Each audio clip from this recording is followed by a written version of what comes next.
নমস্কার বন্ধুরা, আমার ডেলি ব্লগে আপনাদেরকে অনেক স্বাগত জানিয়ে আজকের ভিডিওটা শুরু করলাম। আজকে খুব সহজ পদ্ধতিতে আপনাদেরকে ক্রিস্পি পোটাটো ফ্রাই বা ফ্রেঞ্চ ফ্রাই একদম নিরামিষভাবে দেখাতে চলেছি। ছোট কিংবা বড় সন্ধেবেলা একবার টিফিনে সার্ভ করে দেখুন, টিফিন জমে যাবে। প্রথমে আলুটাকে ভালো করে ধুয়ে পরিষ্কার করে নিলাম। এরপরে খোসা ছাড়িয়ে ছোট ছোট টুকরো করে নেবেন।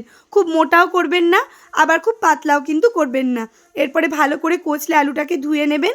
তার মধ্যে কিছুটা নুন আর গরম জল দিয়ে ঢাকা দিয়ে আধ ঘন্টা আলুটাকে ভিজতে সময় দিন।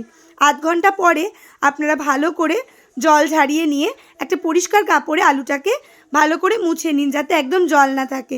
এরপরে এর মধ্যে কর্নফ্লাওয়ার, হলুদ গুঁড়ো আর নুন অ্যাড করবেন। চাইলে আপনারা এর মধ্যে চিলি ফ্লেক্স, জিরের গুঁড়ো কিংবা চাট মশলাও দিতে পারেন। বাচ্চা আছে বলে একটু মশলা কমই দিলাম, আর লঙ্কাও দিলাম না।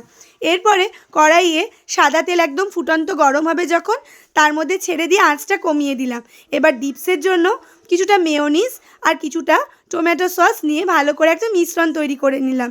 মিশ্রণটা হয়ে গেলে এর মধ্যে কিছুটা অরিগ্যানো আমি অ্যাড করে দিলাম। ওদিকে আঁচ কমিয়ে কমিয়ে বেশ গোল্ডেন ব্রাউন করে আমি কিন্তু আলুগুলোকে ভেজে নিলাম।